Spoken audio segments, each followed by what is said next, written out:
Úvodné bulie za nami, Banskobystričania hrajú v tradičnej bielo-zlatej kombinácii a v prvej tretine budú útočiť správa doľava. Ako center v druhej formácii a do tej elitnej lajny pribudol Ferdinand Todt s číslom 20. A prvá šanca, je tu hneď úvodný gól. 32. sekunda, prvá strela na bránu a končí v sieti Jakuba Príbelu. Tak to bol naozaj raketový nástup UMB Hockey tímu. Tak teraz veľmi zlý nástup od Nitry, pretože naozaj, ak chcú ešte ísť do toho play-off, tak nemyslím si, že toto bol úplne najlepší začiatok na to, aby to zvládli.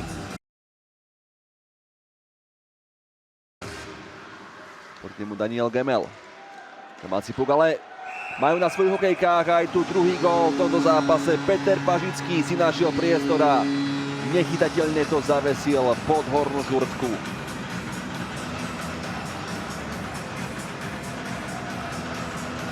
Domáci obránca zvyšuje teda v 23. minúte na 2-0 pre UMB Hockey Team.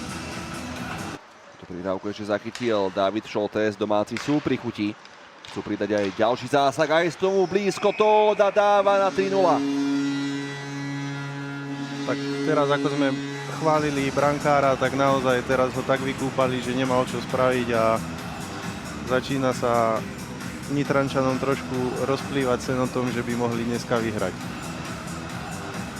V priebehu 18 sekúnd zimnú univerziádu v semifinále najprv zdolali domácu Žilinu 7-0 a tu je ďalší gól, krásny téč Mareka Chamulu, prerušuje moje myšlienky, postreluje Matúša Krenželáka, Marek Chamula zvyšuje už na 4-0.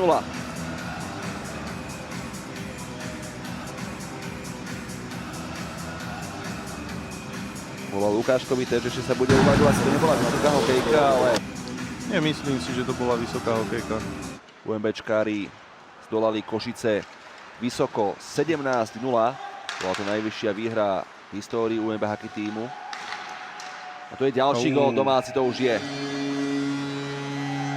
Na úterák pre Nitru. UMBčkári si z tohto zápasu spravili trhací kalendár. Krásna prihrávka pred prázdnu bránu. Martin Pančík. Tie výsledky, ako si ty hovoril, že naozaj tam vznikol aj ten výsledok najvyšší 17-0, myslím. A tu je prvý gól a Nitry. Tak filozofi ich hneď znížili na 1-5 po necelých 30 sekundách od gólu, nakoniec pripísanému Ondrejovi Valkovi. Tak Filip Kuberičák si dnes čisté konto neudrží. Trošku tam malo domáci zaspali. Paradoxom je, že Košičania v tejto sezóne už raz UMBčku zdolali 3-0. Ďalšie zápasy skončili výhrou Banskej Bystrice, ale tu je ďalší presný zásah, no roztrhol sa nám v rece z gólny. Zapisovatelia na časomiere teraz majú radosť. Richard Novodomec strieľa 6. gól Banskej Bystrice. Uvidíme, či do bránky nepôjde aj Krehák namiesto Jakuba Príbelu. Tento takmer dvojmetrový obranca je na ľade neprehliadnutelný so svojou výškou. Teraz ale pozor na ďalšiu chybičku, tu je Todt. Ferdinand Todt ide sám, ešte prenecháva, krásna kombinácia. 7-1. Tak, toto bola veľmi pekná kombinácia teraz. Možno by Todt rád zostal v tej elitnej lajne. Určite by tam zostal rád, ale ešte mladý, je tu prvý rok, takže musí to ešte nechať zatiaľ tým starším. Jakub Slivka s gólom číslo 14 v tomto zápase. Brešner. Pre bránku už ide Molnár. Molnár pýtal si Pugat. Bol tam teč od Mareka Molnára. 8-1. Pozrieme sa to ešte raz, či Marek Molnár tečoval. Mne sa zdá, že do toho trošku šťuchol a išlo zo pomedzi nohy dovnútra, ale musíme počkať na záznam, lebo nie som si tým úplne istý z tohto uhla. Z gólu sa raduje zatiaľ Pančík.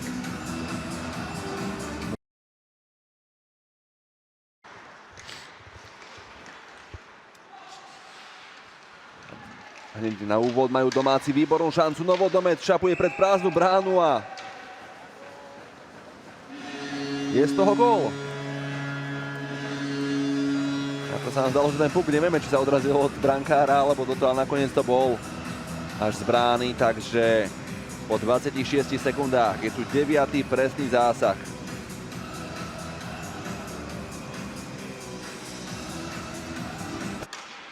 Forgáč mal priestor, počkal si na Pažického, ale tomu nahral puk rovno na Korčulu. A Valko vyhadzuje.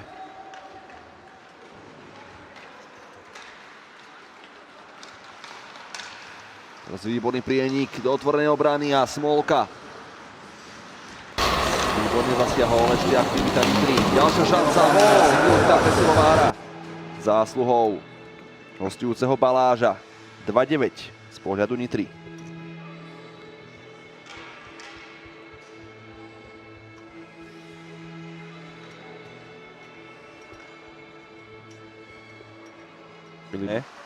Bukovina. Prihrávka na Korčulu pre Jakuba Slivku.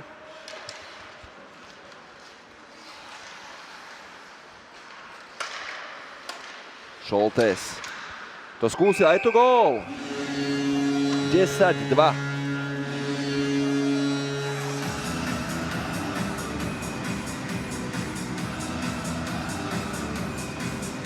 Dáva sa ďalší hráč na listinu strelcov, obranca Dávid Šoltés. Podľa mňa tam bol tečovaný puk od Ryška Novodomca pred bránou.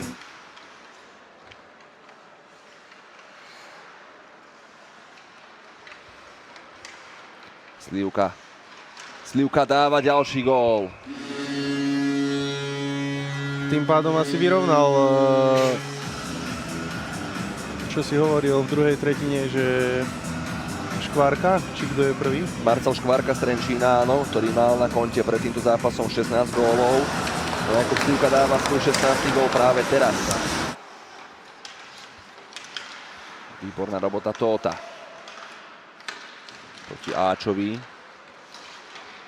Prihrávka pre Tóta, ale brána bola posunutá. A nakoniec gól platí? Stalo sa mi, že tam bolo.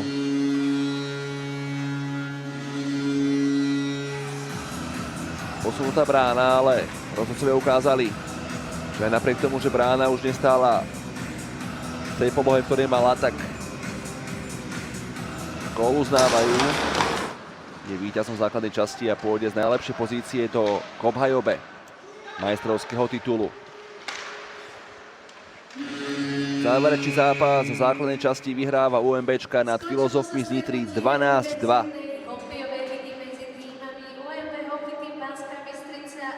Po tretinách 1-0, 7-1 a 4-1.